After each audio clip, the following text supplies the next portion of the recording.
ગામડું અને ખેડૂત એ શહેરનું હૃદય છે. યસ, જો માણસના જીવનની અંદર હૃદય બંધ પડી જાય તો માણસ મરી જાય, બાકીનું અંગ ખોટવાય તો માણસ જીવી જાય. ખેડૂતોને જે કંઈ આપી શકે તે અત્યારનો સમય છે. ખેડૂતોને ખૂબ મુશ્કેલી છે. આ મુશ્કેલીની અંદર કંઈક નહીં તો કંઈક ખેડૂત જોઈએ એવી મારી નમ્ર વિનંતી દરેક ઉદ્યોગપતિઓને છે. ગામ પ્રત્યેનો લાગણી મારા બાપુજીને અનહદ છે. એ દર મહિને એક વખત ગામમાં જતા જ હોય છે અને ગામમાં જે કંઈ પણ જરૂરિયાતો હોય એ મારા ફાધર પૂરી કરતા હોય. આપની આ મુહિમ ધીરે ધીરે રંગ લાવશે એવું મને ચોક્કસ લાગે છે. એટલે ત્યારે સૌરાષ્ટ્રમાં એક કહેવત છે કે કાકરે કાકરે પાળ બંધાય, ટીપે ટીપે સરોવર ભરાય. માણસને એટલા જ સથિયારાની અત્યારે જરૂર છે. સમયને જતા વાર નથી લાગતી. કોઈ પણ ખેડૂત ભાઈઓએ હિંમત હારવાની જરૂર નથી. આજે 5 લોકો ઊભા છે, કાલે 5000 થશે. એમાં તમારો પણ પૂરેપૂરો સહયોગ છે. યસ, ખેડૂત કોઈ દિવસ હાથ લાંબો નહીં કરે અને આપણી જવાબદારી એટલા માટે જ બને છે કે આપણે એને જીવનમાં એક વર્ષ પૂરતી શહેરમાં રહેતા હોય એને કદાચ એવું હોય કે આપણે સરકારને તમે ખેડૂતો વતી શું લાગણી દર્શાવશો, શું રજૂઆત કરશો ખેડૂતો વતી?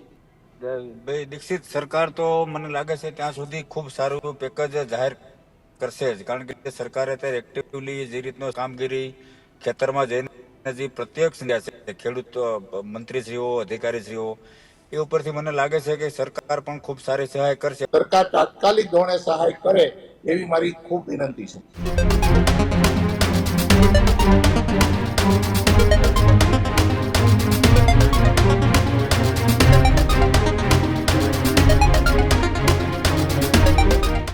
નમસ્કાર, વિશેષ રજૂઆત ગર્જનાત સાથે હું કિશન કાટેલિયા આપનું હાર્દિક સ્વાગત કરું છું અને હું છું દીક્ષિત ઠકરાર. આજના ગર્જનાતમાં વાત કરીશું ખેડૂતોની વહારે આવ્યા ઉદ્યોગપતિઓ.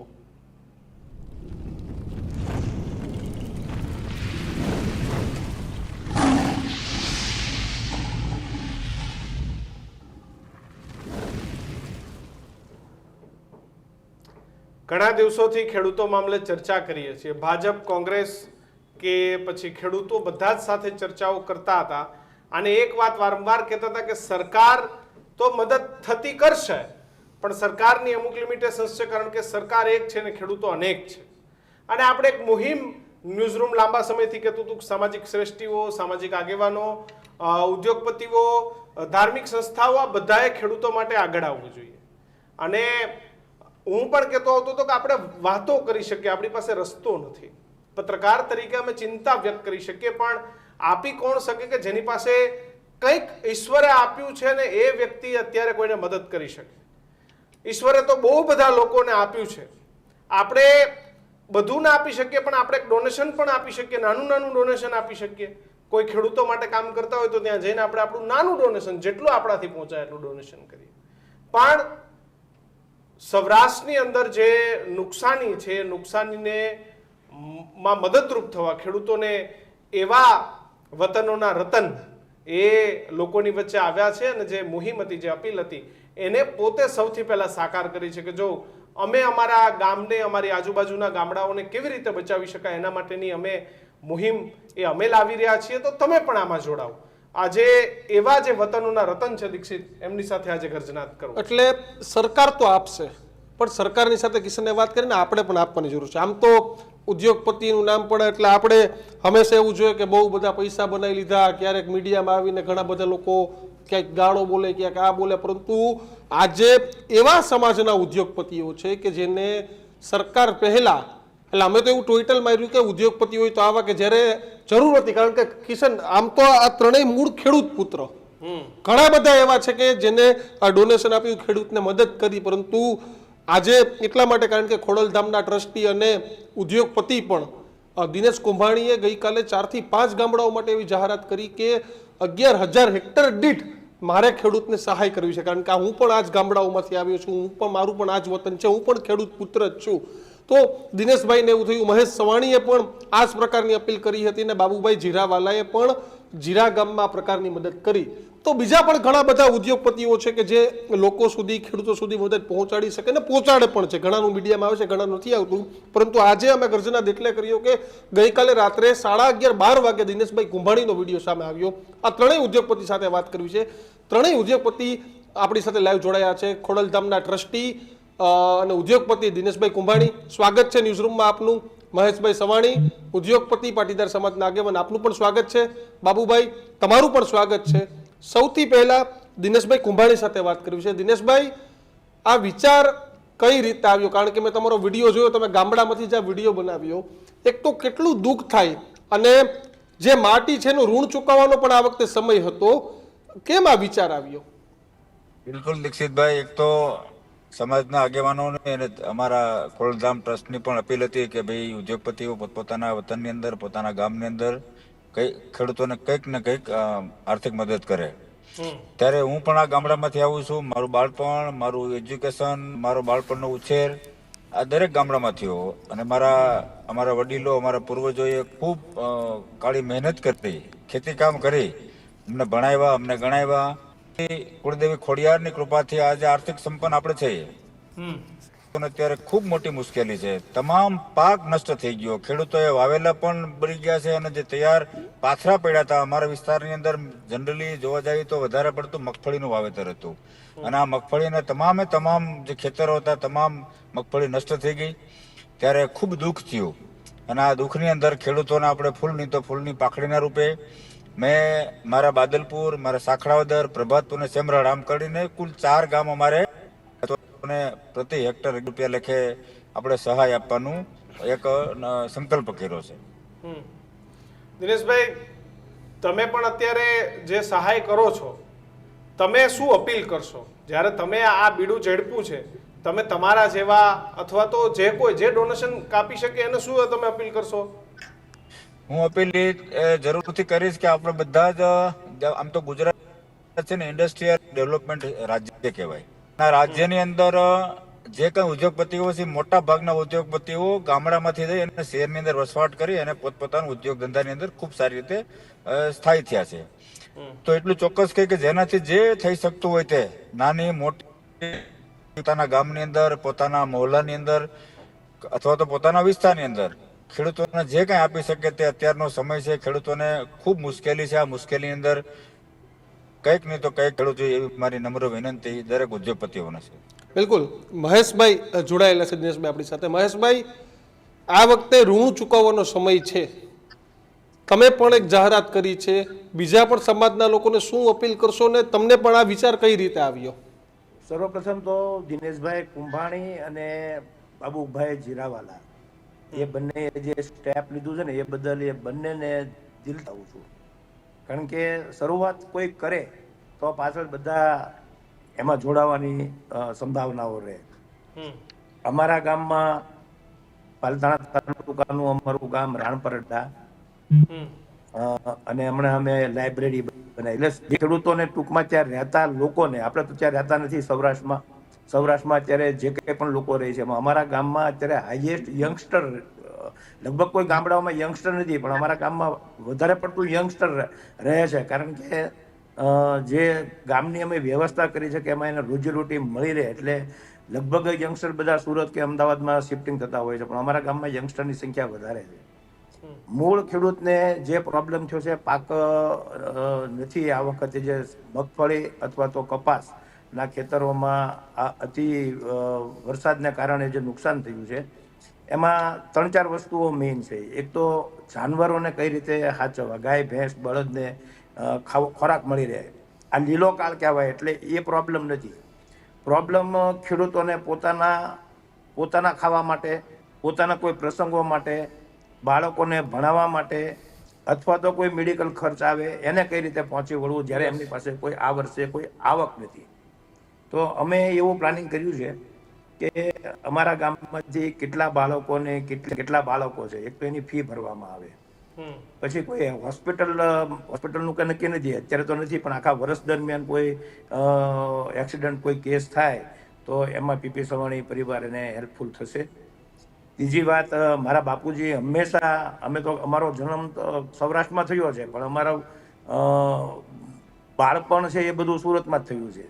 એટલે ગામ પ્રત્યેનો લાગણી મારા બાપુજીને અનહદ છે. એ દર મહિને એક વખત ગામમાં જતા જ હોય છે, અને ગામમાં જે કંઈ પણ જરૂરિયાતો હોય એ મારા ફાધર પૂરી કરતા હોય.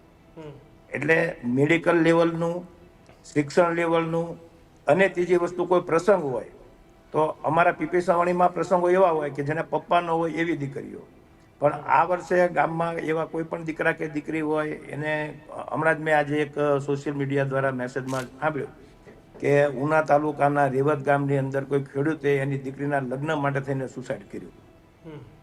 તો એવો કોઈ પણ પ્રસંગ અમારા ગામમાં ન બને અને કોઈ પણ એવા લગ્ન પ્રસંગ કે કોઈ પણ એવો પ્રસંગ હોય એમાં પૂરેપૂરી રીતે આપણે સહભાગી થવું જોઈએ.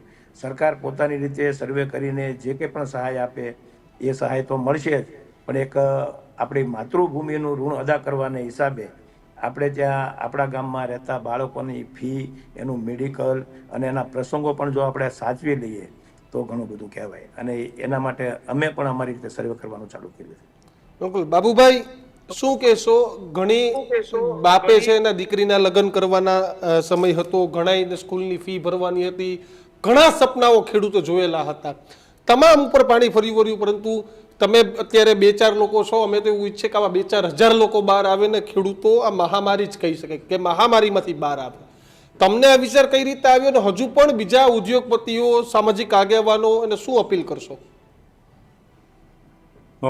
પહેલા તો દિનેશભાઈ અને મહેશભાઈને બેને દિલથી અભિનંદન, કારણ કે મુહિમનો એ હિસ્સો બન્યા છે, ભાગ બન્યા છે. બીજા અભિનંદન આપ સૌ મીડિયાના મિત્રોને છે, કારણ કે આપ લોકોએ ખેડૂતોની વેદના, ખેડૂતોની વ્યથા અને ખેડૂતોનો અવાજ ઉદ્યોગપતિના હૃદય સુધી, ઉદ્યોગપતિના મન સુધી પહોંચાડ્યો છે, સરકાર સુધી પહોંચાડ્યો છે.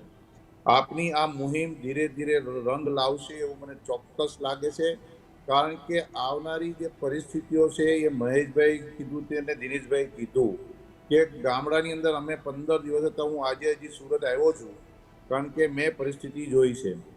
મારા બાબતની અંદર, મારા ગામની અંદરની વ્યથાઓ જે હતી એ વ્યથાઓ ઘણા વર્ષોથી હતી અને ગામની અંદર આ વર્ષે એવું કોઈ ઉત્પાદન નહોતું કે ખેડૂતોને એ મંડળી ભરી શકાય કે એમાંથી સુકવણું કરી શકાય. અને એ જ વિચારને લઈ અને ઘણા વખત આ મંથન હાલતું હતું અને જોગાનું જોગ ઈશ્વરે મને એવી પ્રેરણા આપી કે બેટા કા તારા મમ્મીની શ્રદ્ધાંજલિ આવે છે તો ગામ માટે એક આવું તારે સારું કાર્ય કરવું જોઈએ. અને એ જ સંકલ્પ સાથે નવા વર્ષની અંદર કામ જે થયું એનું મને અને મારા પરિવારને ખૂબ આનંદ છે. અને મને એવું લાગે છે કે એક બાજુ ખેડૂતોની ઉપર આ પરિસ્થિતિ સંકટ આવી છે એટલે ત્યારે સૌરાષ્ટ્રમાં એક કહેવત છે કે કાંકરે કાંકરે પાળ બંધાય, ટીપે ટીપે સરોવર ભરાય. એમ દિનેશભાઈ કીધું એમ ધીરે ધીરે ધીરે બધા જ લોકો જો પોતપોતાના, મહેશભાઈ કેમ કીધું કે ભાઈ શિક્ષણની બાબત હશે, લગ્નની બાબત હશે, મેડિકલની બાબત હશે તો અમે જોઈ લઈશું. માણસને એટલા જ સથિયારાની અત્યારે જરૂર છે, સમયને જતા વાર નથી લાગતી. એવી જ રીતે દરેક ગામ, સુરત અને અમદાવાદની અંદર દરેક ગામ એવા છે કે જેની અંદર 2, 5, 5, 10 લોકો ઉદ્યોગપતિ તરીકે છે. અને એ જો એના પોતપોતાના ગામડાઓ આવા સામાજિક દાયિત્વ માટે દત્તક લઈ લેશે 1 વર્ષ માટે તો ખેડૂતને આ કપરો સંજોગ ભૂલાઈ પણ જશે અને સમયથી સમય પસાર કપાઈ જશે. બાબુભાઈ, આ ખેડૂત તો એટલા મજબૂત હોય છે કે ધરતીમાંથી અન્ન પેદા કરે, કોઈ પણ સિઝન હોય, ટાઢ હોય, તડકો હોય, બસ એને અત્યારે તમારા સાથની એટલી જરૂર છે અને પાછા તમારે એને એવો સંદેશ આપવાનો કે અમે તમારી સાથે ઊભા છે. બાબુભાઈ, તમે જે જીરાથી શરૂઆત કરી, લાગે છે કે હજુ પણ તમામ આ પ્રકારે લોકોએ બહાર આવવું પડશે, કારણ કે આ એક ઋણ ચૂકવવાનો સમય છે અત્યારે. સાહેબ 100% આવવું પડશે. હું અવારનવાર કહું છું કે ગામડું અને ખેડૂત એ શહેરનું હૃદય છે. જો માણસના જીવનની અંદર હૃદય બંધ પડી જાય તો માણસ મરી જાય, બાકીનું અંગ ખોટવાય તો માણસ જીવી જાય. પણ એવી રીતે જો ગામડું મરી જશે, ગામડું બંધ થઈ જશે, ખેડૂત બંધ થઈ જશે તો શહેરની જે આવશ્યકતાઓ જે છે, અનાજ હોય, દૂધ હોય કે શાકભાજી હોય કે કોઈ પણ બાબત હોય, જીવન જરૂરિયાતની વસ્તુઓ યા અન્નદાતા દ્વારા પૂરી પાડે છે. ત્યારે અન્નદાતાને વહારે આવવું એ માત્ર ને માત્ર ખેડૂતના દીકરા તરીકે કે ગામડાના ઉદ્યોગપતિ તરીકે નહીં, અન્ય ઇન્ડસ્ટ્રીઝના જે લોકો જે છે ગુજરાતની અંદર મોટી મોટી ઇન્ડસ્ટ્રીઓ જેને સ્થાપી છે, જેના CRC ફંડ આવે છે, એના માટેનું પણ ચોક્કસ મેનેજમેન્ટ કરીને ગામડાઓ જો દત્તક લેવામાં આવે તો હું ઉદ્યોગપતિઓને વિનંતીને અપીલ કરું છું કે આ વર્ષે આપણે માત્ર ને માત્ર બાકીના ખર્ચાઓમાં કાપ મૂકીને એક ગામ જો દત્તક લેશું તો આ ખેડૂતનો તાત 100% બસી જશે અને આપણને કંઈક કર્યાનો આનંદ થશે. બિલકુલ. દિનેશભાઈ, હું ને કિશન છેલ્લા 5-7 દિવસથી કહેતા આવીએ છીએ કે ભાઈ ગામડાએ બહુ આપ્યું શહેરને, હવે વારો શહેરનો છે. તમે અમારા 5-7 દિવસથી સતત વરસાદ પડ્યો ત્યારથી અમારી ચર્ચા જોઉં તો અમારી એક વાત છે કે હવે શહેરનો વારો છે કે ગામડાએ બહુ આપ્યું ને હવે જો શહેર નહીં સમજે અને ખેડૂત જ્યારે એવું નિર્ધાર કરી લેશે ને કે ભાઈ અમારે આ વખતે પાક જ નથી વાવવો, ત્યારે શહેરની હાલત ખૂબ ખરાબ થશે. કારણ કે એક નહીં, છેલ્લી 3-3, 4-4 સિઝનથી આપણે જોઈએ છે કે દર વર્ષે ક્યારે ખેડૂત ઊભો થાય, ક્યારે ઊભો થાય. પણ હવે આ વખતે શહેરની જવાબદારી છે કે અમારે ગામડું ઊભું કરવાનું છે. દિનેશભાઈ, બિલકુલ દીક્ષિત, સાચી વાત છે કે ખરેખર શહેરનો ખૂબ મોટી ફરજ બને છે અને જવાબદારીના ભાગરૂપે ગામડાને બેસવાની ખૂબ અત્યારે તાતી જરૂરિયાત છે. જેમ બાબુભાઈએ વાત કરી તેમ કરોડો નહીં અબજો જીવાત્માનું પેટ ભરનારો આ જગતનો તાત ખેડૂત, સાથે સાથે પશુધન હોય, બધી જ અત્યારે મહા મુશ્કેલી અત્યારે થઈ રહી છે. તો આવા સમયની અંદર, કપરા સમયની અંદર આપણે એમને માનો કે પાક નિષ્ફળ ગયો છે તો એને આપણે જેટલો નિષ્ફળ ગયો તે તો સહાય આપણે આપી જ ના શકીએ, પણ એને ફૂલ નહીં તો ફૂલની પાખડીના રૂપે, જેમ મહેશભાઈ વાત કરી તેમ શિક્ષણનો એની અંદર કોઈને ફી ભરવાની હોય, નાના મોટા કોઈ લગ્ન પ્રસંગના ખર્ચા હોય, આ તમામ ખર્ચામાંથી જો એમને આપણે થોડી ઘણી મદદ કરી શકીએ તો મને લાગે કે અત્યારે શહેરની ખૂબ મોટી જવાબદારી બને છે. બાબુભાઈ જેમ વાત કરી તેમ અત્યારે હજારો ઉદ્યોગપતિઓ ગુજરાતની અંદર એવા છે કે ગુજરાતને એક એક ગામ જો દત્તક લઈ લે તો મને લાગે છે કે ખૂબ સારી રીતે ગુજરાતના ખેડૂતો બેઠા થઈ આ જે પરિસ્થિતિમાંથી બહાર નીકળવા માટેની ખૂબ મોટી એક રાહત મળી શકે તેમ છે. દિનેશભાઈ, તમે મધ્યમ વર્ગ પરિવારમાંથી આવો છો, ખૂબ નાના પરિવારથી ખેતી કરતા કરતા અમદાવાદમાં આવીને ઉદ્યોગપતિ થયા છો, એટલે તમને પીડા, વેદના, એ લાગણી, એ બધું તમને ખબર છે. તમે ત્યાં ગયા તો લોકોના શું હાવભાવ હતા, એમની પીડા શું હતી દિનેશભાઈ? એ પીડા તો આપણને છે ને એનું વર્ણન ના થઈ શકે ભાઈ દીક્ષિત ભાઈ, આપણે કિશન, એનું વર્ણન ના થઈ શકે. ખેડૂતોને આપણે જોયું તો આપણને ખેતરમાં જઈએ તો આપણને અકલ્પનીય દ્રશ્યો તમે જોઈ ના શકો એમ સાહેબ.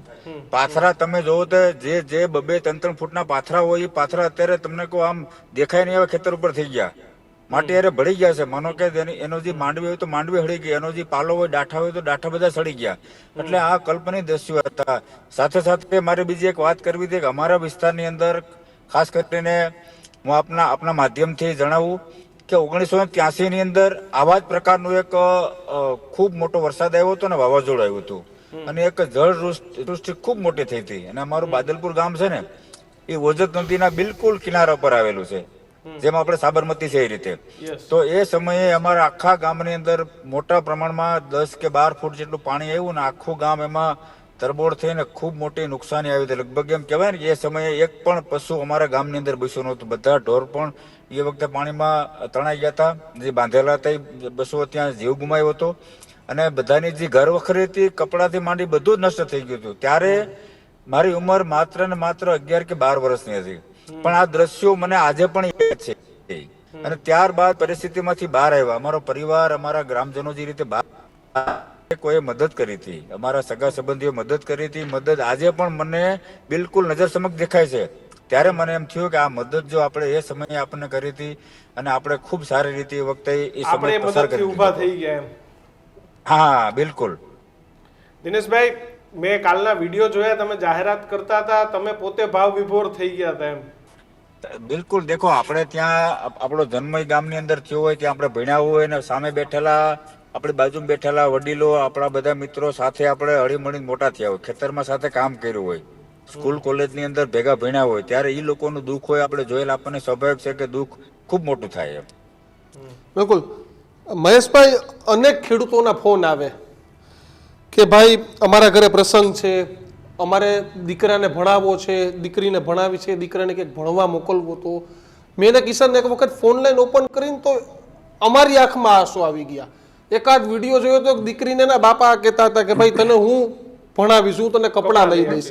આ પ્રકારના વિડીયો આવે છે. પરંતુ સૌથી મોટો પડકાર, એક તમે કીધું કે એક બાપનો એવો વિડીયો આવ્યો હતો કે બાપે એ સમજીને પોતાનું જીવન ટૂંકાવ્યું કે હું મારી દીકરીને કેમ પરણાવીશ. આવા તમામ બાપને, તમે હજારો દીકરી પરણાવી છે એટલે તમને પૂછું છું, આવા તમામ પિતાને તમે શું કહેશો અને એના માટે કેવી મદદ કરશો? જો સૌરાષ્ટ્ર, કાઠિયાવાડે, ગામડાઓએ સિટીને બધા કરતા, આપણે એમ કહીએ ને કે ગામડાઓએ સિટીને શું આપ્યું, બધા કરતા તો પહેલા આપણને બધાને જે આપણે ગણીએ ને કે જેટલા વેપારીઓ છે ને એ બધા ગામડાઓએ આપેલા છે. આમાં કોઈ પહેલેથી અમીર નથી, બધા સૌરાષ્ટ્રમાંથી ખેતી કરતા કરતા 50 રૂપિયા લઈને કે 100 રૂપિયા લઈને સુરતમાં આવેલા છે. અને જે કંઈ પણ અહીંયા શરૂઆતનો ટેકો છે એ ગામડાઓએ સિટીના કરેલો છે. તો અત્યારે આપણી ફરજ બને કે જ્યારે સૌરાષ્ટ્રમાં આ પ્રોબ્લેમ હોય, અને તમારી જે વાત છે કે દીકરીના પપ્પાને શું કહેશું, કોઈ પણ ખેડૂત ભાઈઓએ હિંમત હારવાની જરૂર નથી. આજે 5 લોકો ઊભા છે, કાલે 5000 થશે. એમાં તમારો પણ પૂરેપૂરો સહયોગ છે. બાબુભાઈ જીરાવાળા અને દિનેશભાઈ જેવા ઘણા લોકો આગળ આવશે પોતપોતાના વતનમાં.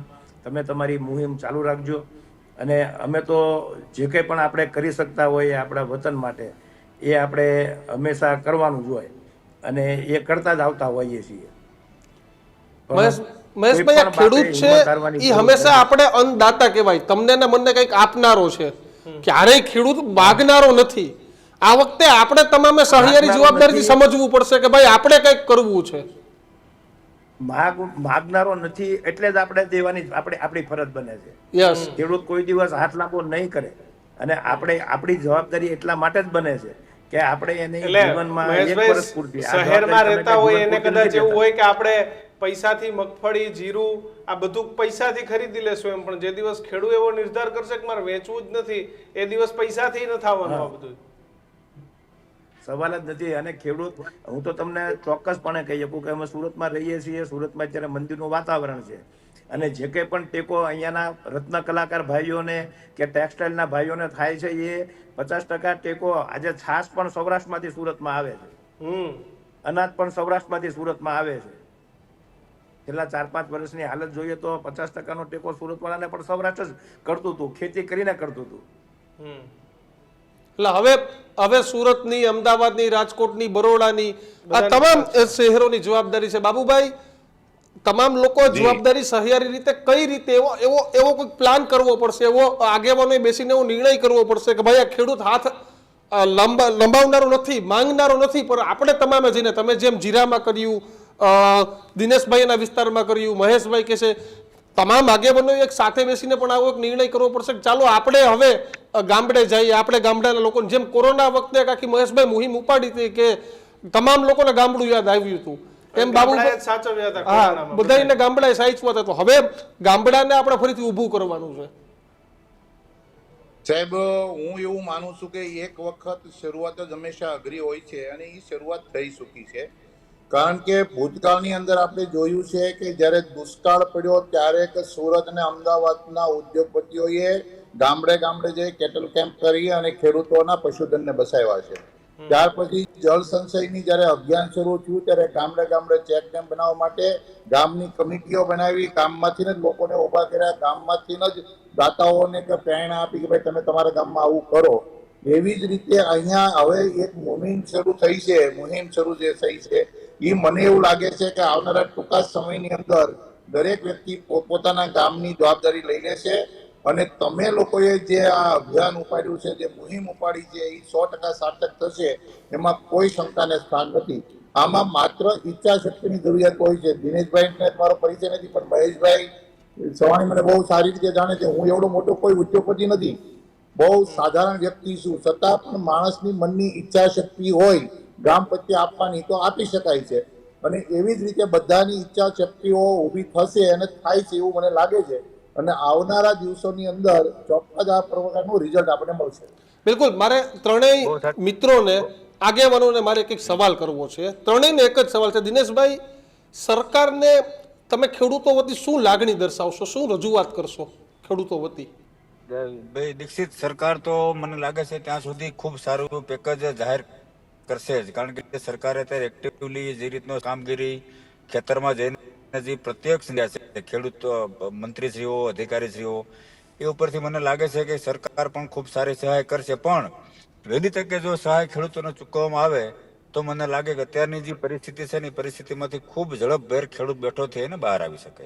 મહેશભાઈ, મારું એવું માનવું છે કે ક્યારેય કોઈ પણ માણસ તૂટતો હોય, હિંમત હારતો હોય, એ પોતાના જીવન માટે જે પ્રમાણે ખેડૂતે આત્મહત્યા કરી કે એ હિંમત હારી ગયો, પણ એવી રીતે હિંમત નહીં હારવાની.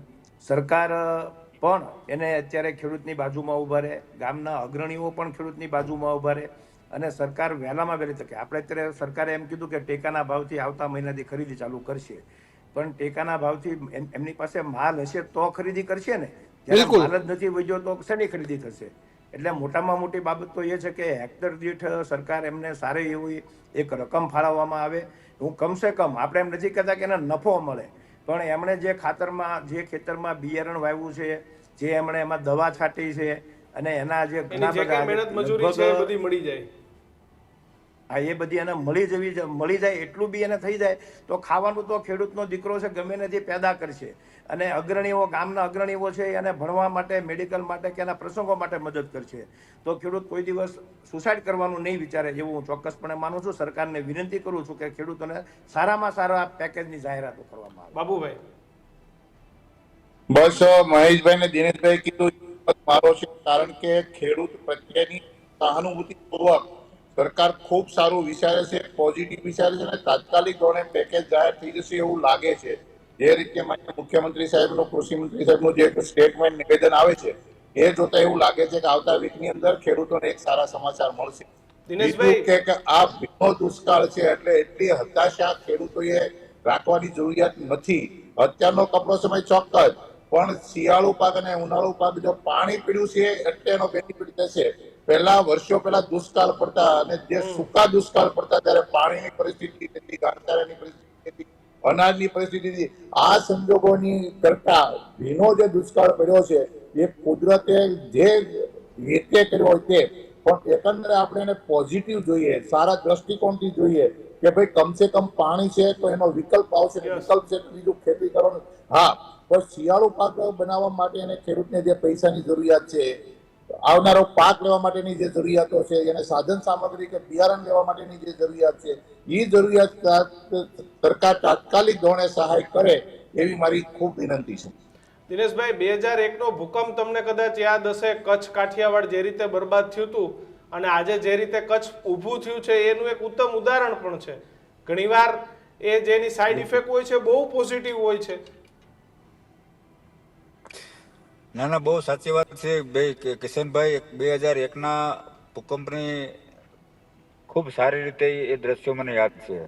ત્યારે એક સમય એમ લાગતું હતું કે ભાઈ હવે કચ્છની અંદર તો ભૂકંપ આવ્યો અને બહુ બધી પેલું થયું, પણ અને એને બધા જ સામાજિક સંસ્થાઓએ, ઉદ્યોગપતિઓએ અને સરકારશ્રીઓએ બધા લોકોએ જે રીતનો સહકાર, સપોર્ટ આપ્યો, અને આપ જોવો જોતાની અંદર આજે કચ્છ વિશ્વની અંદર એક નામચીન રાજ્ય તરીકે બની અને વિશ્વની અંદર એક ખૂબ નામ પ્રચલિત નામ બની ગયું. ત્યારે આ ગુજરાતની અંદર જે ખેડૂતોને જે અત્યારે મુશ્કેલી છે, મુશ્કેલીની અંદર દરેક સામાજિક સંસ્થાઓ, દરેક ધાર્મિક સંસ્થાઓ, દરેક ઉદ્યોગપતિઓ જો ખેડૂતને વારે આવે તો મને લાગે છે કે અત્યારની જે કપરી પરિસ્થિતિમાંથી ખેડૂત ખૂબ ઝડપભેર ઊભો થઈ શકે.